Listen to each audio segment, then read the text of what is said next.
اگلا کوشچن آیا علی بھائی، ایک طرف تو آپ لوگ عیسیٰ علیہ السلام کے حق میں مردے زندہ کرنے کے معجزے کو مانتے ہیں، اور دوسری طرف اگر کوئی شیخ عبد القادر جیلانی رحمۃ اللہ کا مردہ زندہ کرنے والا واقعہ بیان کر دے تو اس کا مذاق بھی اڑاتے ہیں، آخر کیوں؟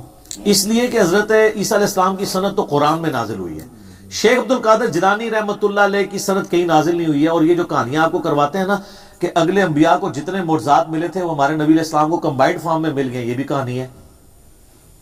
میں آپ کو بتا دیتا ہوں کئی چیزیں جو نہیں ملی۔ صحیح بخاری اور مسلم میں حدیث ہے، قیامت والے دن سب سے پہلے ابراہیم علیہ السلام کو لباس پہنایا جائے گا، سب لوگ ننگے اٹھائے جائیں گے۔ تو یہ فضیلت ابراہیم علیہ السلام کے پاس ہے۔ بخاری مسلم میں حدیث ہے، قیامت والے دن میں سب سے پہلے قبر سے نکالا جاؤں گا، لیکن میں دیکھوں گا کہ موسیٰ علیہ السلام مجھ سے پہلے ہی اللہ کے عرش کا پایا تھامے ہوئے کھڑے ہوں گے۔ مجھے نہیں پتا قیامت کی بے ہوشی ان پہ طاری نہیں ہوئی ہے یا دنیا میں جو اللہ کی تجلی سے وہ بے ہوش ہوئے تھے اس کے بدلے اللہ نے وہ ان کی بے ہوشی ختم کر دی۔ یہ موسیٰ علیہ السلام کی فضیلت ہے۔ اس روئے عرش میں ایک شخص ہے جس سے اللہ تعالیٰ نے کلام کیا ہے، کون؟ موسیٰ علیہ السلام۔ یہ فضیلت اور کسی کو حاصل نہیں ہے۔ ہمارے نبی علیہ السلام سے کیا ہے لیکن آسمانوں پہ۔ حضرت عیسیٰ علیہ السلام آج تک زندہ ہے، ہمارے نبی علیہ السلام فوت ہو چکے ہیں۔ تو حضرت عیسیٰ علیہ السلام کی یہ فضیلت ہے۔ اس سے بڑی چیز جس کا ان کے پاس کوئی حال ہی نہیں ہے، ہر چیز میں ادھر ادھر کریں گے۔ عیسیٰ علیہ السلام بغیر باپ کے پیدا ہوئے ہیں، ہمارے نبی علیہ السلام تو بغیر باپ کے پیدا نہیں ہوئے۔ یہ خام کا بنایا۔ یہ تو سورۃ الانبیاء کا پہلا صفحہ پڑھیں، اس میں کافروں کا اعتراض تھا کہ اس نبی کو وہ معجزے کیوں نہیں دیے گئے جو اگلے نبیوں کو دیے گئے۔ سورہ نساء میں آتا ہے کہ کیوں نہیں کوئی آسمان سے بجلی آتی اور وہ قربانی کو کھا جاتی، جب تک یہ معجزہ نہیں دکھائیں گے ہم ایمان نہیں لائیں گے۔ تو اللہ نے کہا نہیں، اللہ کی مرضی ہے معجزات پہ۔ سورہ بنی اسرائیل میں 8 کے قریب معجزات وہ مانگتے تھے، اللہ نے فرمایا تم کہہ دو میں نبی ہوں، رسول ہوں۔ تو سر شیخ عبد القادر جیلانی نے کہا نبی علیہ السلام کے بارے میں بھی کوئی صحیح سند سے ثابت نہیں کہ آپ نے کبھی مردہ زندہ کیا ہو۔ قرآن میں نفی آئی ہے اس کی، ورنہ تو قرآن میں آتا کہ تم کہتے ہو لو آپ مردہ زندہ کر کے بتا رہے ہیں۔ قرآن میں کہا جا رہا ہے کہ نہیں، قرآن معجزہ ہے، کیونکہ وہ معجزہ آپ کی زندگی تک ہونا تھا۔ اور پھر اس میں وہ کہتے ہیں کہ شیخ عبد القادر جیلانی رحمۃ اللہ علیہ نے معجزہ بڑی اس میں شڑول مارتے ہیں جناب۔ وہ کہتے ہیں کہ انہوں نے عیسائی کو کہا کہ تیرا نبی تو کہتا تھا کم باذن اللہ، میں کم باذنی کہتا ہوں، میرے حکم سے کھڑا ہو۔ وہ کہتے ہیں جی اس امت کے جو علماء ہیں بنی اسرائیل کے پیغمبروں کی طرح ہیں، ہاں اپنے منصب میں پیغمبروں کی طرح ہیں، مرتبے میں نہیں۔ کیوں؟ یہ پوری امت دائی ہے۔ کنتم خیر امت اخرجت للناس تأمرون بالمعروف وتنہون عن المنکر۔ ختم نبوت کے وجہ سے اللہ تعالیٰ نے اس امت کو نبیوں والا کام دیا ہے۔ یہ نہیں ہے کہ نبیوں والا وہ مرتبہ کلیم کرنا شروع کر دے۔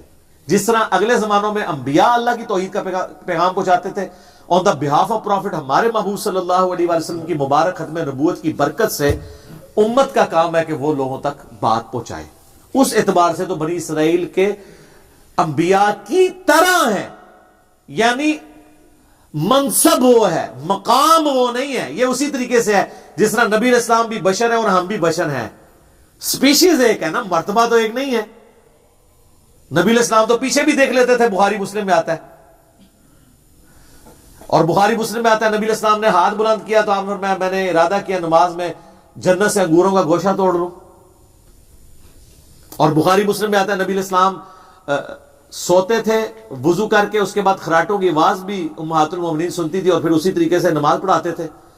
تو پوچھا تو آپ فرمایا کہ میرا صرف جو ہے وہ آنکھیں سوتی ہیں، جسم سوتا ہے، دل تو جاگتا رہتا ہے۔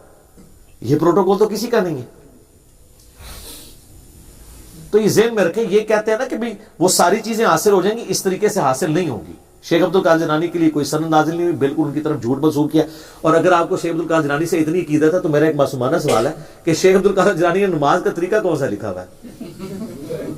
ہاں، مرنے سے پہلے اے مسلمان کر لے اس پہ غور، کتابوں کا خدا اور ہے، بابوں کا خدا اور۔ تو غنیت و طالبین پڑھے نا، اب تو کہتے ہیں جی وہ کتاب ہی نہیں ہونا دی، کتاب ختم تو بندہ بھی ختم، پھر کتاب ہی نہیں تو بندہ بھی ختم ہو گیا۔ تو کتاب ہے، اس پہ میرا کلپ ہے، 11ویں والے پیر کی نماز میں نے بتایا کہ صرف ایک آدھ بندہ ہے جس نے انکار کیا، باقی اکثریت محدثین کی، اہل علم کی، یہ ان کی کتاب مانتی ہے، اور ان کی نماز کا طریقہ وہی ہے جو بخاری مسلم میں لکھا ہوا ہے، اور وہ یہ ان کے نام پہ 11ویں کھا سکتے ہیں، ان کو فالو نہیں کر سکتے۔ بالکل اس طریقے سے جس طرح امت نبی علیہ السلام کے نام پہ جشن کر سکتی ہے، آپ علیہ السلام کی تعلیمات کو فالو نہیں کر سکتے۔ مشکل کام ہے نا۔ غلامی رسول میں موت بھی قبول ہے، داڑھی بیوی منع کرتی ہے، ماں دودھ نہیں بخشتی، نہیں، ختم، ٹھوس.